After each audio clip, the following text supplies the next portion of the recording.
Okay. Okay, perfect. Okay. All right.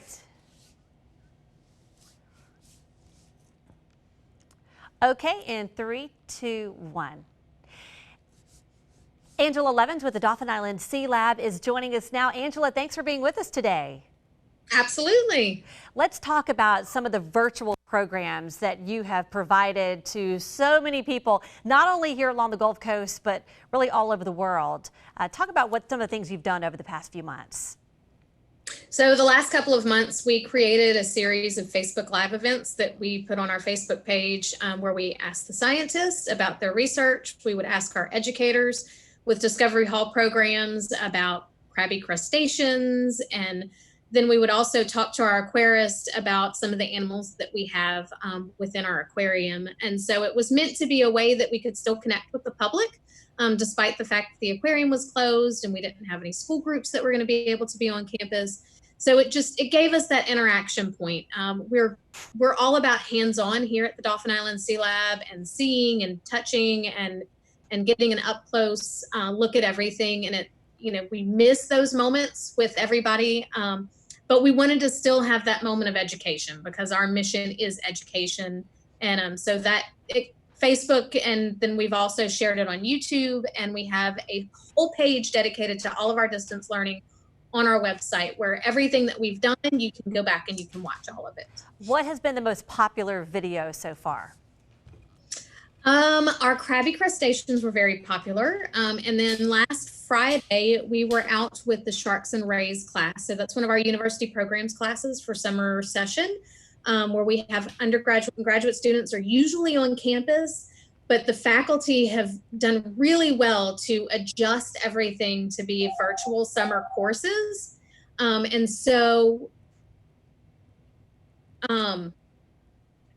with that, I went out on the boat with the Sharks and Rays class, and we did a Facebook Live with Emily Subert while they were setting the line for the long line to kind of talk to people about, what they were doing, what the shark research that they were doing was. So, and then it offered that interaction ability to where people could interact as they watched it. And that really has opened up a lot more opportunities for people, because normally you wouldn't be able to have that many people on the boat when you're out researching sharks. No. But now you have people all over the country. No, we had probably about 40 people that joined us live. And then I know it's been shared at least 40 or 50 times at this point. So yeah, our boat typically only holds about 15 or 20 people. But yeah, I have to say, it's been very interesting to see the connection that we've still been able to have in these opportunities virtually. So we still have the kids that are being able to ask the questions, and we still have the ability to take somebody into the field. So we've done stuff in the salt marsh. We've done a live at the beach. We've gone to right next to the Mobile Bay Ferry. We have a living shoreline example that we were able to talk about.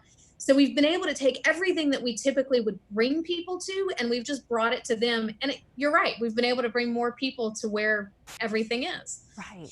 Okay, so let's talk about the what you have planned for the summer, because I know that summer camps are very popular there at the Sea Lab. What's in store for campers? Are you going to even be able to have camps? So we have taken some of our camps virtually for the month of June. We're still kind of playing things week by week and day by day at this point in time. So as we knew that students were kind of finishing up their classwork, we have kind of taken a small break from our daily Facebook Live events, but we hope to bring more of those throughout the summer and throughout the year. It's something that we'll keep on. But as far as summer camps go, we've reached out to the campers and the parents who had registered for the camps. So we're doing some virtually. We're hoping that maybe we can have some on campus by the end of the summer. But at this point in time, it really is a wait and see. So we have also, Discovery Hall Programs has also worked with teachers, and they're also working with the Upward Bound program to continue some of our field trip opportunities that we would do with them throughout the year, just virtually as opposed to in person. Right, so just because people can't come on campus right now does not mean that all the education is stopping. I mean, this is all continuing, and you're still bringing it to people. We're doing everything that we can. We've talked about lionfish, we've talked about pipefish. We had our alligator snapping turtle out, which he is a very strong guy. And that was a fun interview to do. We had several people that joined us for that. We've talked about research diving in the Gulf. We've done squid dissections on Zoom. So it's been a little bit of everything that we've been able to bring to people as we can.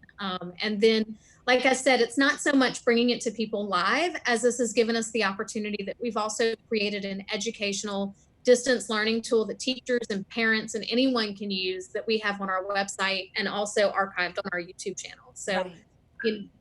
So you said you dissected a squid virtually? Yes, that was one of our Zoom learning lessons that Discovery Hall programs did, and they have dissected a squid and they dissected a fish in one of those Zoom learning lessons, and then we have those up on our YouTube channel, so you can always go back and watch them. I was going to say, we want to invite a lot of parents to look at some of the videos you've done this summer because school's about to be over. And so parents are always looking for ways to educate their children all summer long. So these are videos that they can go back and take a look at what you've done over the last couple of months. Yeah, and they can still add their questions to it. So, you know, if you have a question about something that we've done and you feel like it wasn't answered, or you're curious about something, the questions can still be asked. We monitor our social media platforms and our YouTube channel on a regular basis. So, you know, the connection is still there. You know, it's not in person, but virtually we're still being able to have that opportunity to connect with families. Okay, so just wrapping things up. June, those camps have turned virtual for now, and then you'll just have to wait and see what July looks like. Yeah, we are following everything that when the governor comes out with things. We're very excited to be able to have people back on campus, but we do understand the concerns at this period of time, and we want to keep people safe. So watch our website for updates. We update when we get information that we can share. But we're doing what we can in a period of time that's a little bit different. And so do you have a date yet when you think the actual Sea Lab will open for families to come back and visit? At this time, we don't. Okay. Hopefully soon. Hopefully soon. Hopefully soon. Campus is very quiet. This is usually a very, very busy time for us, Devin. Like, we usually have about 300 undergraduate and graduate students that are filling our dorms. We usually have campers that are filling our dorms. So the end of the school year happens, and then our campus floods with students of all ages, from graduate to fourth grade, that are coming to camps and summer excursions. So for us, it's so quiet around here that we miss that opportunity. But like I said, you know, we're doing all we can that we can still connect with people because, you know, we still want to have that interaction. Absolutely. Angela Levins with the Dauphin Island Sea Lab. Thanks so much for joining us today. Thank you. Okay, so Angela, while I've got you on, just to make sure, so as far as the virtual camps, now are those still open? I mean, since you don't really have, or are those closed? Okay, so we won't those are closed. So okay, yeah. So we had all of our camps were our overnight camps were filled before all of this happened. Right. So we've reached out to those campers and parents, and you know, we've talked to them, and so at this point, as we're charting these waters, we're kind of just seeing. Yeah, you know? Right. And I wonder if you'll be able to do it in July. I mean, maybe day camps. I hope so. I don't know. I will say, Devin, one of the things that I did not have the chance to mention, so university programs, I mentioned that we have our virtual classes with that. There is still time if there are undergraduates or graduates or anybody interested that wants to register with some of our summer courses. The first session begins next week, and then the second session begins in July. There is still time that people could register for those. You can register as a transient student through South. And we partner with 23 schools across the state of Alabama. You don't have to be a marine science major. So if there are students that are interested in that, I can send you the links. Yes, go ahead. Yeah, please do send those to that page. And send me links to anything else you want me to include in the web article. Like if you want to sign up for this or that, or, you know, that I can put it all in there. We don't have a whole lot. We are working on, I forgot to mention it, we are working on putting together a virtual World Oceans Day event, and that'll be on June 8th. Oh, that'll be neat. That'll be really neat. Neat. So we have Dr. Brian Winkowski. I hadn't put the information on it yet, but he's going to talk about hurricanes and heat.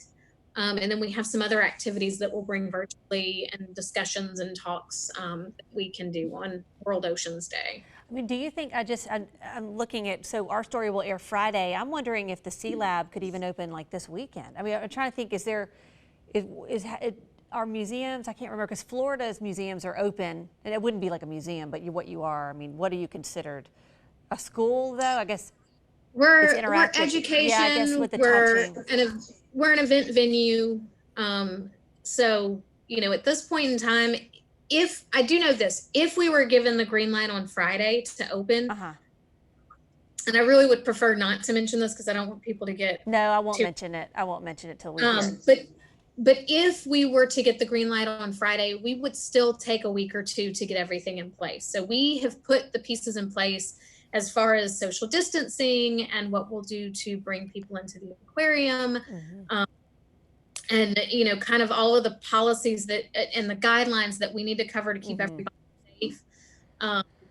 We have that plan already in place, and we're already working towards, you know, the hopes of opening as soon as we can. But if we're given the green light on Friday, we're not going to open on Friday. Okay, yeah, just give it another week before. Right, because we just want to make sure that everything's where it needs to be. Oh, I understand. Okay, yeah, so we won't mention that. It's just, I'll just say it's closed temporarily. Okay. Right. And okay, if I need any more video, because I'm going to use all the videos you have. Gosh, I'm sure somewhere we have video of the actual Sea Lab. It's hard sometimes. Devin, I have an entire folder that we used for a promotional video that I can share with you. Oh, well, yeah. Will you send that to me just in case I need it? Okay. Yeah, I have plenty of stuff. Well, great. You just send me whatever links you want to send me, and then that video, and I'll put it all together for Friday at 6 o'clock. Okay. 6 o'clock on Friday. You're going to edit a little bit of that. I feel like I got. Oh yeah. I'm gonna. We'll probably put the raw interview online. But you were great. But then yes, for the story, I'll be taking 10